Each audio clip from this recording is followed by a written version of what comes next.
Bismillah ar-Rahman ar-Rahim. Assalamu alaikum wa rahmatullahi wa barakatuh. How are you, my students? I hope that you're happy and healthy and ready for today's lesson, which is the enrichment. But before we do that, of course, you remember our previous lesson. Let's revise it together. We were talking about TV programs. What kind of TV programs do you like and why? What kind of TV programs do you dislike and why? Then we read some articles about TV programs, the Jeopardy, the quiz show, and the Hoy, the family show. It's a morning show because it airs in the morning. Then we read about the famous, well-known National Geographic channel, the documentaries about animals, nature, science, and technology. Of course, it's very well known. Then we took the CSI, Crime Scene Investigation, who is about a team of forensic scientists who investigate mysterious and unusual deaths. Unusual. Of course, this is a very well-known also TV show. Then we read about Top Gear. Top Gear, also a very well-known TV show. It's about cars. From the name itself, Top Gear, it's actually an award-winning British television series about cars with a humorous style. Then we read Sasuke, the famous Japanese sports show. It's very popular in Japan, of course, entertainment that airs twice a year. It's about 100 fighters and athletes compete in one of the most challenging and physical contests imaginable. Then we read about the language builder regarding the telenovelas and soap operas, and we learned how soap operas, they don't end, they never end. The stories just evolve over the years. So these are today's objectives. Of course, we'll be studying about grammar, the unit 4. So today's objectives are to identify direct object and indirect object in a sentence, the use of for and to before the indirect object, to rearrange words to create a direct and indirect object, use direct and indirect objects to complete stories, decide whether the words are direct or indirect objects, find the mistake in a sentence. So we'll be learning about direct and indirect objects, and we'll be taking some questions about them. So let's see this sentence here. Jack sold the car. This is a really simple sentence. Jack sold the car, and you can see the picture of the car here. So what did Jack sell? Another simple question. What did Jack sell? Yes, that's easy. His car. Jack sold his car. So in this sentence, the car is the direct object of the verb sell. What did Jack sell? His car. So the car here in this sentence is the direct object from the name itself. It's the direct object because the verb sell, what's the direct object for the verb sell? What did Jack sell? His car. Jack sold the car to John. Again, Jack sold the car to John. And you can say Jack sold John the car. You can notice here we have two objects, of course, so we'll be learning about that. Who did Jack sell the car to? We know that Jack sold his car. Who did he sell it to? This is really simple, to John. So John is the indirect object. So John here is the indirect object. Of course, we know that the car is the direct object and John here is the indirect object. So this is really simple. Notice the difference. Notice the different positions of the indirect object before or after the direct object and the use of the preposition. So you notice here the indirect object, we can change the position of the indirect object. Again, notice the different positions of the indirect object before or after the direct object and the use of the preposition. So the indirect object here,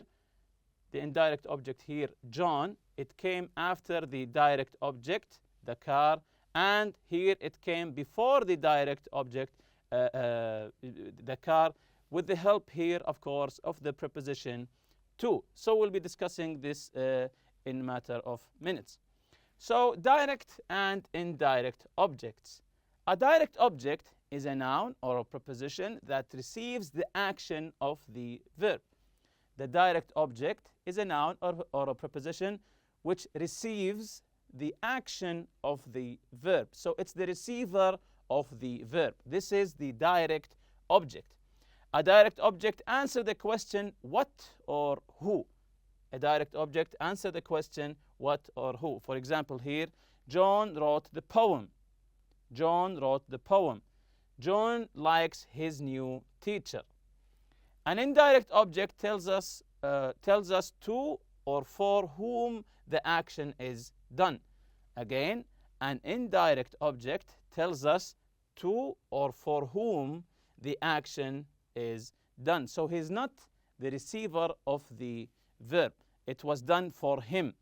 To or for whom the action is done. There must be a direct object for there to be an indirect object. So there is no indirect object without a direct object. So if you have to put an indirect object, there has to be a direct object in the sentence. John wrote the poem for his mother. John wrote the poem. So the poem here is the direct object for his mother. So his mother here is the indirect object. John read the poem to the audience. Again, so the poem here is a direct object to the audience. The audience here is indirect object. So this is really simple. If there is a preposition, the indirect object goes after the direct object. If there is a preposition, the indirect object goes after the direct object. For example here, she gave the remote control to me. So to me. Again, she gave the remote control to me. You can see the preposition here to. She gave the remote control to me. If there is no preposition, the indirect object goes before the direct object. If there is no preposition, if the sentence has no preposition, then the indirect object goes before the direct object. For the example here, she gave me the remote control. She gave me the remote control. So me here is the indirect object and the remote control is the direct object. When the direct object is a pronoun, the pronoun goes before the indirect object. Again, when the direct object is a pronoun, if the direct object is a pronoun, then the pronoun goes before the indirect object. For example here, she gave it to me. She gave it, the pronoun it, to me. So the direct object it comes before the indirect object me because it's a pronoun. The second part of the grammar here, to and for before indirect objects. To and for before indirect objects. So we'll be talking about indirect objects here regarding the words for and to. So let's begin with to here. We use to if the indirect object is receiving something. Again, we use to when if the indirect object is receiving something, he is getting something. We use to with these verbs. So we use to if the indirect object is receiving something, he is getting something, he's benefiting from someone. And we use to with these verbs like bring, confess, give, hand, lend, offer, pass, pay, promise, read, sell, send, show, take, tell, and write. So we use it with these verbs. For example here, will you pass a pillow to me? Again, will you pass, of course this is a question form, will you pass a pillow to me? So me here is the indirect object and I'm receiving the pillow, so I'm getting something. Will you pass a pillow to me? Note here that the preposition to is not used when the indirect object comes before the direct object. Of course, this was mentioned before. Let's say it again. Note here that the preposition to is not used when the indirect object comes before the direct object. So if the indirect comes before the direct, we don't write to. Will you pass me a pillow? Will you pass me a pillow? Notice the difference here. The first one was, will you pass a pillow to me? Why? Because the indirect object came after. So when the indirect object comes before the direct object, we don't write to. Just like the example here, will you pass me a pillow? So here's some sentences here. Let's read them together. Ali wrote a letter to Adil and told him about our trip. So Ali wrote a letter to Adil and told him about our trip. So Ali didn't have time to write. So Ali wrote the letter for him. Notice here, Ali didn't have time to write. So Ali wrote the letter for him. So Ali wrote the letter for Adil. In which sentence does Adil get a letter? Is it the first sentence or the second sentence? Let's read them again. Ali wrote a letter to Adil and told him about our trip. The second sentence, Adil didn't have time to write, so Ali wrote the letter for him. So this is an easy question. In which sentence does Adil get a letter? It's the first sentence. Of course, this is easy. In the second sentence, Ali writes the letter for Adil as a favor. So he is helping him. So Ali, in the second sentence, Ali is helping Adil by writing the letter for him instead of him as a favor. Adil didn't have time to write, so maybe he asked Ali to write it. So Ali wrote the letter for him instead of him. In the second sentence, Ali writes the letter for Adil as a favor. So jumping to the word for here, we use for if the indirect object is benefiting from some kind of help. So we said about to, if he is receiving something, to if he is receiving something, for if he is benefiting of some kind of help. There's a benefit, he's getting some kind of help. We use for with these verbs. Book, build, buy, cook, find, get, keep, leave, make, order, and reserve. For example here, my parents bought a new TV for me as a favor. Again, my parents bought a new TV for me. So I benefited by getting the TV. Note the preposition for is not used when the indirect object comes before the direct object, same as to. His parents are buying him a new TV for his graduation. The same with to. If the indirect object comes before the direct, we don't write to and we don't write for. With some verbs, the indirect object always follows the direct object. Again, with some verbs, notice the word some here. With some verbs, the indirect object always follows the direct object. And the preposition for cannot be omitted. It can't be omitted. We have to write it. For example, here some words: answer, cash, change, close, fix, open, prepare, pronounce, and translate. For example here, can you please translate the program for me? Can you please translate the program for me? We can't say, can you please translate the program me? We have to put the word for. It can't be omitted. So jumping here to the exercise A, complete the conversation with for or to. We have a conversation here between Umar and Alex. Alex, what happened in last night's episode of Fast and Safe? Umar, I recorded it. Is it to you or for you?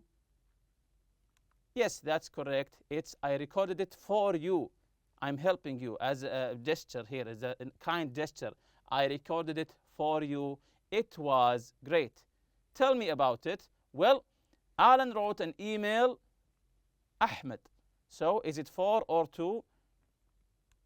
Yes, Alan wrote an email to Ahmed. So the email is going from Alan to Ahmed. If we said for, It means that Alan wrote an email instead of Ahmed. In it, he confessed, yes, he confessed to him that he had tampered with the engine of the car he was driving. Ahmed kept reading the email to himself, that's correct. He couldn't believe that Alan would do such a thing.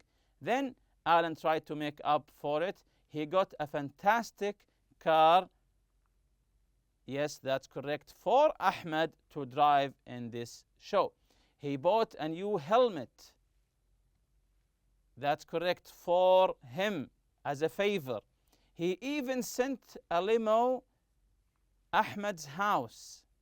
Yes, this is an easy one, to Ahmed's house to drive him to the studio. Alex said, "What did Ahmed do?" Umar replied, "Well, he was angry at first. Then he demanded that Alan make a public statement on air and promise that he would never do anything like that him again." Is it for him or to him? Yes, of course, to him, because he is the receiver here. That he promised that he would never do anything like that to him again. Jumping to exercise B, rearrange the words to create two sentences. So we'll be rearranging the words to create two sentences. One with the indirect object placed after the direct, and the other one is vice versa. The indirect object placed before the direct object. So the first one here is already done for you. I sent the TV schedule John. You see here, I sent John the TV schedule. I sent John the TV schedule. And the other one is, I sent the TV schedule to John. So which is the direct object here? Yes, the direct object is the TV schedule, and the indirect object is John. So now you know it's an easy exercise. Number one, the comedian told the audience a joke. The comedian told the audience a joke. So how do we rearrange them? That's correct. Let's check the two sentences together. The comedian told the audience a joke. And the second one, the comedian told a joke to the audience. To the audience. So the audience here are the receivers of the joke. Number two, a glass of water. The talk show host poured the celebrity. A glass of water. The talk show host poured the celebrity. So how do we rearrange these words? That's correct. Let's read them together.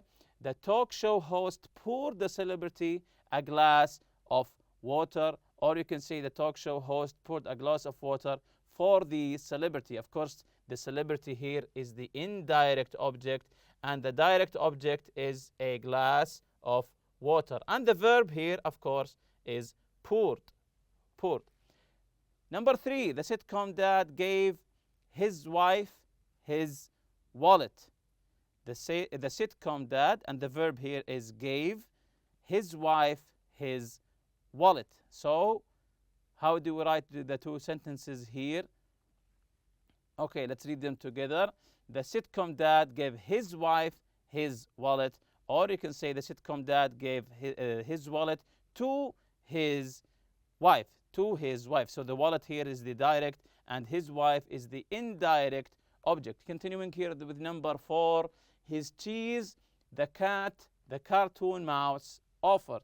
So this is an easy one. We all know about cartoons, especially with cats and mice. So his cheese, the cat, the cartoon mouse offered.